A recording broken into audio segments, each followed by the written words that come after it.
नमस्कार दोस्तों, स्वागत है आप सभी का कर्नाटका ट्रैवल ब्लॉग के चौथे एपिसोड में। तीसरे एपिसोड में दोस्तों हम लोग श्री रंगनाथ स्वामी मंदिर के दर्शन करके वापस आ चुके हैं चिकबल्लापुर बस स्टैंड पर, और यहाँ से हम जाएंगे आदियोगी प्रतिमा जो कि ईसा फाउंडेशन ने बनवाया है। ये चिकबल्लापुर से लगभग 10 किलोमीटर आउटर में है। तो यहाँ जाने के लिए पहले मेरी हमेशा फर्स्ट प्रेफरेंस जो रहती है वो सरकारी बस रहती है। तो सरकारी बस का मैंने पता किया इंक्वायरी में जा करके, लेकिन अभी कोई बस नहीं है।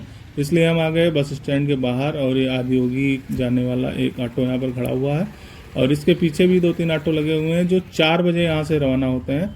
और प्रति व्यक्ति जो यात्रा किराया है वो 50 रुपये का है। 50 रुपये में ये वहाँ पर ले जाके आपको ड्रॉप कर देंगे, और जब आपको उधर से आने का जब आपका समय हो जाए तो वहाँ पर से भी ऑटो या बस या क्या मिलता है वो वहाँ पर चलकर हम देखेंगे। लेकिन अभी तक की जानकारी ये है कि वहाँ पर पर्याप्त मात्रा में ऑटो मिल जाते हैं। दोस्तों, हमारे ऑटो में अभी 10 लोग सवार हो चुके हैं, और हमारा ऑटो निकल चुका है ईसा फाउंडेशन के लिए। तो ये रोड की हालत है कुछ, ये अभी हम चिकबल्लापुर में ही हैं, मतलब अभी शहर से निगम जो नगर निगम होता है उसकी परिधि से बाहर नहीं निकले हैं। रोड की हालत बहुत अच्छी नहीं है, और इसलिए यहाँ पर बस मिल जाती तो ज़्यादा अच्छा रहता। और ऑटो में थोड़ी सी दिक्कत होती है जब गड्ढे वड्ढे आते हैं और साइड में इस तरह की ख़राब रोड होती हैं, तो उस चीज़ों को हम लोग अनुभव करते हुए बढ़ रहे हैं आगे की ओर। और सामने एक बस जा रही है, लेकिन ये बस शायद हो सकता है कि जा भी रही हो ईसा फाउंडेशन या नहीं भी जा रही हो, क्योंकि बस स्टैंड से तो ये बस नहीं आई है, इतना मुझे कंफर्म है। अब ये कहाँ से आती है पूरा रूट तो मुझे जानकारी नहीं है, लेकिन ईसा फाउंडेशन की वेबसाइट पर भी ये लिखा हुआ था कि यहाँ से 10 किलोमीटर प्राइवेट टैक्सी ऑटो ये सब, लेकिन बस का कोई उल्लेख नहीं था। कम से कम चिकबल्लापुर से तो बिल्कुल भी नहीं था।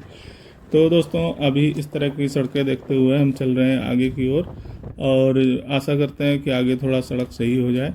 और जब हम नगर निगम की परिधि से बाहर आ गए तब ये हमें एक लिंक रोड मिली है, और यहाँ पर रोड थोड़ी सही लग रही है मुझे। तो दोस्तों, चिकबल्लापुर से लगभग 4-5 किलोमीटर बाहर निकलने के बाद ये एक द्वार मिला है हमें, काफ़ी बड़ा द्वार बना हुआ है, और बगल में ये सदगुरु की एक होर्डिंग लगी हुई है बड़ा सा, और यहाँ पर एक सिक्योरिटी पॉइंट भी था जो जांच वाँच करते हैं, और ये प्राइवेट वाले थे। तो संभवतः यहाँ से ईसा फाउंडेशन का ही ये द्वार होगा, और यहाँ से रोड बहुत ही अच्छी थी।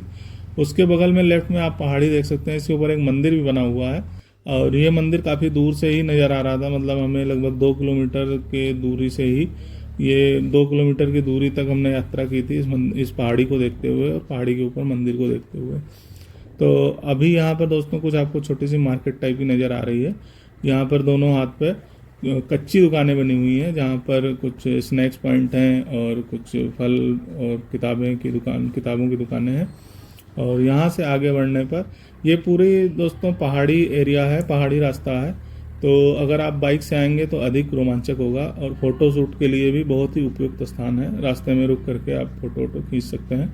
और यदि आप सुबह सुबह अर्ली मॉर्निंग आते हैं तो सूरज जो है वो आपको अपने अनुसार मिलेगा, मतलब जब आप फ़ोटो खींच रहे होंगे तो सूरज की रोशनी आपका साथ देगी, नहीं तो उल्टा फ़ोटो खींचने से वो नज़र नहीं आएगा, सही से फ़ोटो आती नहीं है। और ये ईसा फाउंडेशन दोस्तों पिकनिक के साथ में एक यहाँ पर तीर्थ स्थल के रूप में विकसित हो रहा है। यहाँ पर जो ऑटो वाले हैं या आसपास के टैक्सी वाले हैं उन सबके पास, और भी पूरे भारत में लगभग आपको आदि योगी की प्रतिमा आजकल कारों में मिलती है। तो वो चीज़ यहाँ के जो लोकल ऑटो वाले हैं उनके पास में आपको मिलेगी, या तो श्री रंगनाथ स्वामी का फ़ोटो मिलेगा या फिर श्री आदि योगी की प्रतिमा मिलेगी। और दोस्तों, ये जो आप देख रहे हैं ना, दोनों हाथ पे दुकानें बनी हुई हैं, ये सेम पैटर्न वैसा ही जैसे हम पीछे छोड़ के आए हैं। मतलब यहाँ पर आदि योगी का जो फाउंडेशन ईसा फाउंडेशन है उससे लगभग 2 किलोमीटर 1-1.5 किलोमीटर पहले ये सारी दुकानें बनी हुई हैं, और उसी के कुछ देर बाद हम पहुँच चुके हैं ये पार्किंग एरिया में। देखिए यहाँ पर दोस्तों ये ब्रेकर भी बने हुए हैं, और सिक्योरिटी जांच के लिए लोग बैठे हुए हैं। और ये है दोस्तों पार्किंग एरिया ईसा फाउंडेशन चिकबल्लापुर का। यहाँ पर देखिए पहले से भी कुछ ऑटो खड़े हुए हैं, कुछ लोग तो वहाँ से अपना प्राइवेट बुक करके आए हैं, और कुछ लोग हैं जो मेरी तरह से 50 रुपये दे करके आए हैं। तो बजट ट्रिप के लिए तो शेयरिंग वाला ही बेस्ट ऑप्शन रहता है दोस्तों। और यहाँ पर कुछ छोटी छोटी कच्ची दुकानें हैं, मतलब जैसे पटरी वाली दुकानें रहती हैं उस तरह की हैं। और यहाँ से हम अब भ्रमण शुरू करते हैं ईसा फाउंडेशन का, देखते हैं यहाँ पर क्या क्या सुविधाएं हैं, क्या क्या बना हुआ है, देखने योग्य क्या क्या पॉइंट्स हैं। वो सारी चीज़ें मैं अब यहाँ से एक एक करके आपको दिखाना शुरू करता हूँ। तो पहला पॉइंट मुझे मिला है, जैसे ही मैं पार्किंग से आगे बढ़ा तो दाहिने हाथ पे ये एक हॉल बना हुआ है, कच्चा हॉल है, टीन का बना हुआ है, और यहाँ पर एक योगा सेशन चल रहा है। मैं जस्ट आपको दिखाता हूँ। ये देखिए दोस्तों, यहाँ पर एक योगा सेशन चल रहा है, और इस योगा सेशन के बाहर ही एक पानी का कैंपर रखा हुआ है, और ये बना हुआ है एक फ़ोटो जिसमें कि हमारे जो 5 कुंडली होती हैं उनको, कुंडली को दिखाया गया है। अब यहाँ से चलते हैं मुख्य द्वार की ओर, और ये है उसका मुख्य द्वार। देखिए बड़े बड़े पत्थर लगे हुए हैं।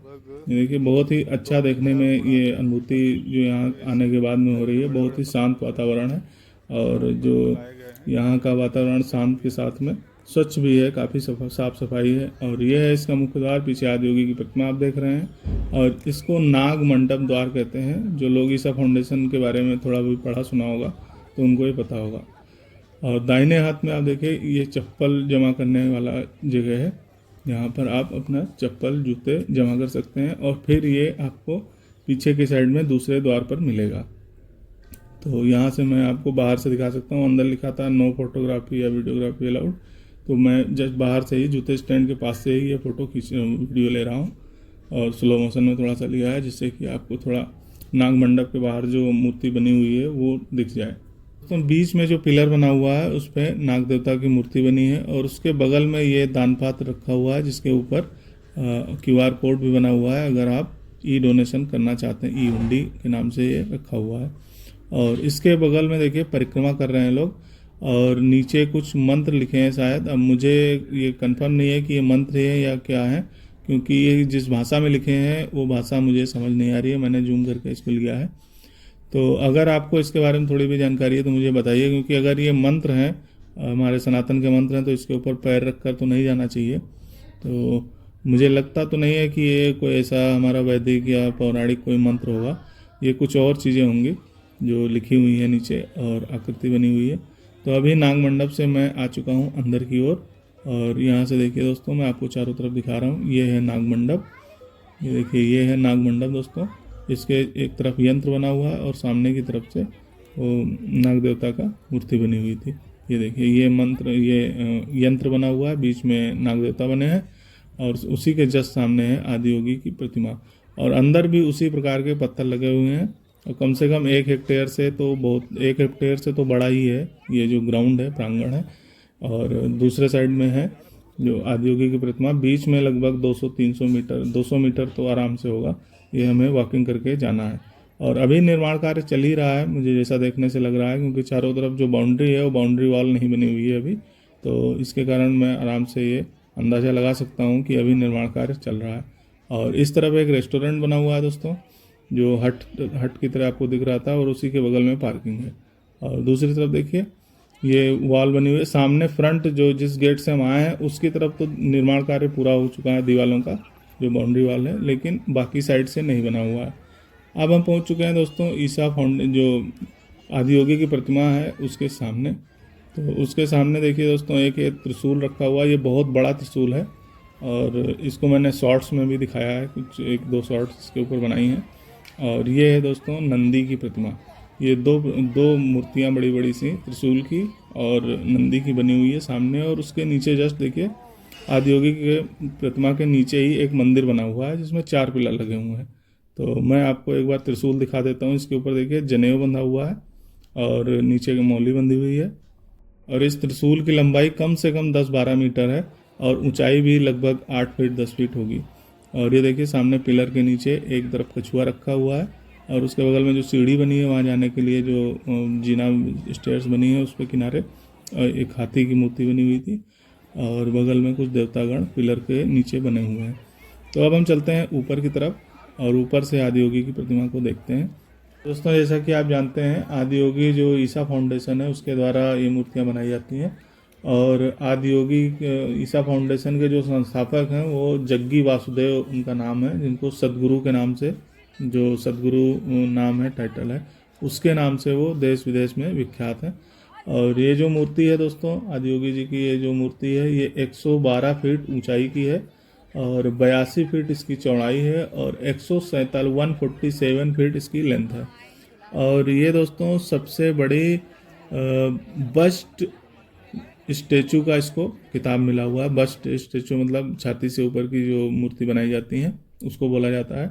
ऐसे तो बहुत सारी मूर्तियां बड़ी बड़ी बनाई गई हैं, जैसे हमारे भारत में ही जो सरदार पटेल जी की मूर्ति है वो विश्व रिकॉर्ड में है अभी। लेकिन जो बस्ट स्टेचू है उसका जो रिकॉर्ड है वो इसी आदियोगी प्रतिमा के नाम पर ही है। और इसके सामने भी देखिए दोस्तों एक काले रंग का बॉक्स रखा हुआ है जो संभवतः दान पात्र है। इसके ऊपर भी QR कोड लगा हुआ है, स्कैनर लगा हुआ है, तो यहाँ पर भी आप डोनेट करना चाहें तो कर सकते हैं। और जबकि हम बिल्कुल आदियोगी प्रतिमा के नीचे खड़े हुए हैं तो उतने अच्छा इमेज, उतनी अच्छी फोटो नहीं आती है जितनी कि दूर से आती है, क्योंकि ये मूर्ति बहुत बड़ी है। पास आने के बाद हम खुद ही छोटे हो जाते हैं। तो ये देखिए दोस्तों, मैं आपको अलग अलग एंगल से इसकी प्रतिमा को दिखा रहा हूँ। बगल में शेषनाग नाग देवता विराजमान है, कंठ में माला है जैसे मोता रुद्राक्ष की माला होगी, और उसके बगल में रेलिंग लगी हुई है। सामने एक रेलिंग की मैं खास बात बता देता हूँ, जो रेलिंग के ऊपर नुकीला भाग होता है वो सारा त्रिशूल की आकृति में बनाया गया है। ये रेलिंग जो ऊपर भी बनी है और जो नीचे त्रिशूल के पास में और नंदी के बाहर की रेलिंग थी, वो सारी रेलिंग के बाहर, रेलिंग के ऊपरी साइड में त्रिशूल की आकृति बनाई गई है। तो ये देखिए दोस्तों, ये लोकेशन बहुत ही प्यारी है जो चुनी गई है ईसा फाउंडेशन के द्वारा। आसपास में चारों तरफ मनोरम पहाड़ियाँ हैं, यहाँ बिल्कुल शांत वातावरण। और ये किनारे दोस्तों, ये संभवतः लाइट हाउस लग रहा है मुझे, जहाँ से लेज़र लाइट्स के द्वारा शो किया जाता होगा रात में। और ये चारों तरफ देखने के बाद में दोस्तों मूर्ति के देखिए, मैं अभी पृष्ठभाग में आ गया हूँ। देखिए ये जो मूर्ति के जस्ट पीछे वाला भाग है उधर आ गया मैं, और ये यहाँ से मूर्ति का निर्माण हुआ है ऊपर तक, और यहाँ से ये जाली लगी हुई है इस, और पीछे की तरफ खाली प्लॉट पड़ा हुआ है खेत के रूप में, और कुछ वृक्ष भी लगाए गए हैं। तो यहाँ से दोस्तों देखने के बाद हम चलते हैं दूसरे साइड से नीचे की तरफ, और नीचे की तरफ चलकर फिर देखते हैं उधर दूसरी तरफ जिधर पार्किंग था और यहाँ का एक रेस्टोरेंट बना हुआ है, उस साइड मुझे कुछ निर्माण कार्य लग रहा था, तो उधर की तरफ चलते हैं। और मैं दूर दूर से थोड़ा एंगल से आपको आदियोगी की प्रतिमा को दिखाता रहूँगा बीच बीच में। और यहाँ से देखिए दोस्तों, नीचे की तरफ आपको नंदी प्रतिमा नजर आ रही है, और बीच में जो पीले रंग का दिख रहा है ये मंदिर का ऊपर शिखर वाला भाग है, और इस पर जाना वर्जित है, इस पर नहीं जा सकते हैं। और यहाँ से देखिए इस तरह से आपको लोग फोटो खींचते हुए, वीडियो लेते हुए नजर आ जाएंगे।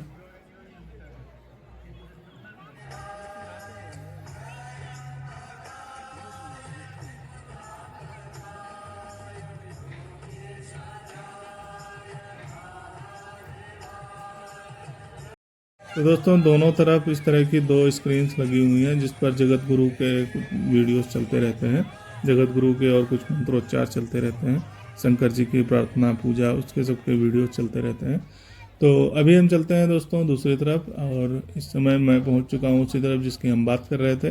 देखिए थोड़ी सी मतलब 5 फीट की ऊंचाई पर है, और सामने की तरफ से ऊंचाई नहीं है, लेकिन जो फ्रंट गेट है उसकी जो दीवार है उधर से देखेंगे तो थोड़ी आपको ये ऊंचाई पर नज़र आएगा। तो इधर चलकर देखते हैं कि क्या क्या निर्मित किया गया है, क्या क्या सुविधाएं जो यहाँ पर आने वाले श्रद्धालु हैं उनके लिए है। सबसे पहले मुझे दोस्तों ये गौशाला नज़र आई है, जहाँ पर देखिए विशेष प्रजाति की गाय हैं, देसी नस्ल की, और इन देसी नस्ल की गाय के लिए किनारे कुछ चारा भी मिल रहा है जिसको आप लेकर के, ये देखिए यहाँ से आप एक टोकरी में चारा लेकर के, ये पेड़ है, पैसे से लेना खरीदना है आपको, और आप गौ सेवा कर सकते हैं यहाँ पर। देखिए लोग दोस्तों यहाँ से खरीद करके और गाय माता को खिला रहे हैं। और यहाँ से अब हम चलते हैं आगे की तरफ। तो दोस्तों आगे की तरफ जाने पर सामने पार्किंग दिख रही है मुझे, और पार्किंग के जस्ट बगल में वॉशरूम बना हुआ है। तो वॉशरूम, गौशाला और पार्किंग, ये 3 चीज़ें इधर हैं। और यहाँ से जो लोग कार से आते हैं वो गाड़ी खड़ी करके और यहाँ से पैदल ही जाते हैं। ये वॉशरूम हो गया। और देखिए दोस्तों, सूर्य देवता भी पहाड़ी के पीछे छिप चुके हैं, और आदियोगी की प्रतिमा पर भी देखिए अंधेरा का स्पष्ट प्रभाव नज़र आने लगा है, इतनी साफ स्वच्छ नहीं नज़र आ रही है। और मुझे लग रहा है कि आधा 1 घंटे में हमारा जो लेज़र शो जिसके लिए हम रुके हैं वो शुरू हो जाएगा। तो अभी मैं चलता हूँ दोस्तों, अपना कोई स्थान ग्रहण कर लेता हूँ जहाँ से सामने जो लेज़र शो होगा उसकी वीडियो रिकॉर्डिंग अच्छे से की जा सके। तो यहाँ पर दोस्तों मुझे एक छोटी सी दुकान नज़र आई है, ये सीढ़ी के पास में ही बनी हुई थी। जिस सीढ़ी से चढ़ के हम आदियोगी प्रतिमा के ऊपर गए थे उसी के पास में देखिए ये छोटी सी एक दुकान बनी हुई है, और यहाँ पर पंचमुखी रुद्राक्ष, 2 मुखी, 1 मुखी रुद्राक्ष, ये सारी चीज़ें मिल रही हैं। कुछ धार्मिक लिटरेचर भी हैं, पुस्तकें भी हैं। और यहाँ पर देखिए तैयारी शुरू हो चुकी है लेज़र शो कराने के लिए, और किनारे किनारे जो फ्लड लाइट्स होती हैं बाउंड्री के आसपास वो सारी जल चुकी हैं। ईसा फाउंडेशन के अंदर देखिए चारों तरफ गौशाला, रेस्टोरेंट, ये सारी लाइटें भी जल चुकी हैं। तो मुझे लग रहा है जल्दी ही ये शो प्रारंभ होने वाला होगा। और मैं अब अपना स्थान ग्रहण कर लेता हूँ। बिल्कुल ठीक सामने मुझे ये भी देखना पड़ेगा जहाँ पर साउंड अच्छा से ऑडियो हमारे फ़ोन में रिकॉर्ड हो सके। और ये देखिए जो मैं आपको बता रहा था त्रिशूल की आकृति के सारे रेलिंग्स बनाई गई हैं, तो नीचे भी आपको ये नज़र आ रहा है। तो ये दोस्तों जो जिसका कवर हटाया जा रहा है ये तो डीजे है, शायद साउंड है, और इसी साउंड के आसपास ही मुझे बैठना पड़ेगा तभी ऑडियो क्लियर आएगा। तो मैं दोस्तों अब देखिए रात की छटा धीरे धीरे लाइट जलना शुरू हो गई है, और पहले टावर की लाइट जल चुकी है। जो जिस मैदान में हम बैठे हुए हैं उस मैदान में देखिए धीरे धीरे करके भीड़ भी बढ़ती जा रही है। जो लोग रेस्टोरेंट में खाना खाने गए थे या गौशाला के पास गए थे वो लोग भी, और कुछ लोग तो अभी अभी आ रहे हैं और पार्किंग से सीधा इधर ही आ रहे हैं, क्योंकि वो केवल लेजर शो देखने के लिए ही आए हैं। और यहाँ पर दोस्तों अब हम भी बैठ चुके हैं इस जो श्रद्धालु हैं यहाँ आने वाले उन्हीं के मध्य। और मेरे पास अभी ट्राइपॉड नहीं है जिसके कारण मुझे हाथ से ही रिकॉर्डिंग करना पड़ेगा। तो हाथ से ही पकड़ के मैं बिल्कुल ही एक साउंड के पास में ही बैठा हूँ, जिससे कि आपको बिल्कुल स्पष्ट ऑडियो आएगी हर चीज़ की। तो दोस्तों साउंड में कुछ आवाज़ तो आने लगी है, लेकिन अभी लेजर लाइट एक भी नहीं चली है।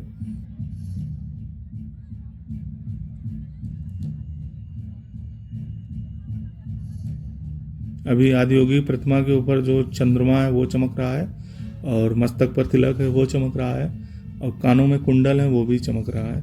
उसके अतिरिक्त बाकी आदियोगी की प्रतिमा पर अभी कोई लाइट का असर नहीं हो रहा है।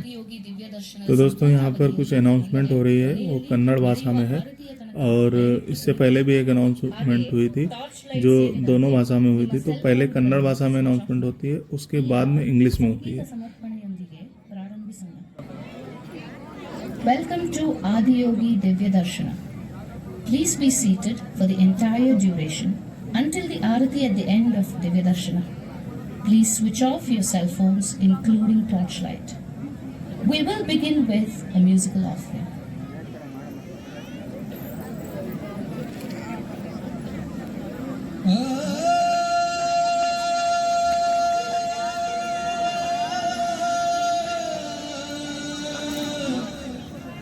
शंभो शंकर शिव मुनिधर भय बिल्ला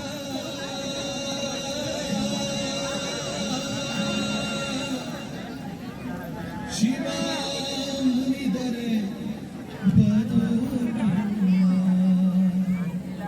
शिव नल्लदे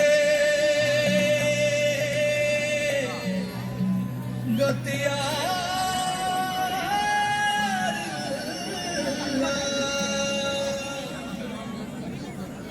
जड़ेयली अलियली मुनिदाशश जड़ेयली इदंगरी अलियली मुनिदाशश मनगे परिवार की। दोस्तों अभी शो शुरू नहीं हुआ है, और शो शुरू होने से पहले जो है वो मंत्रोच्चार और संगीतमय कुछ प्रस्तुति चल रही है। We will now chant Yoga Yoga Yogeshwaraya along with Sadhguru.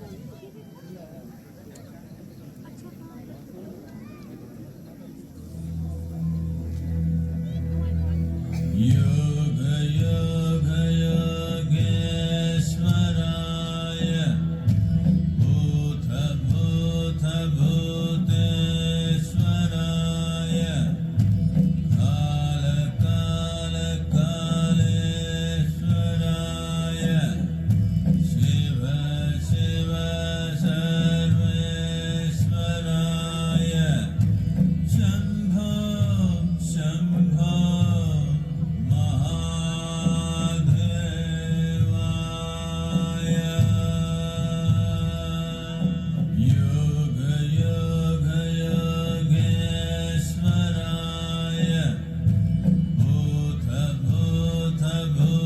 दोस्तों वीडियो बहुत ज़्यादा लंबी हो चुकी है और लेजर शो अभी तक शुरू भी नहीं हुआ है। लेजर शो 20 मिनट का बना था, तो उसको मैं नेक्स्ट वीडियो में रख देता हूँ। आप इस वीडियो को शेयर करना, लाइक करना मत भूलिएगा और चैनल को सब्सक्राइब अवश्य कर लीजिए, जिससे लेजर शो वाले का नोटिफिकेशन आपके पास जरूर आए। वीडियो देखने के लिए धन्यवाद।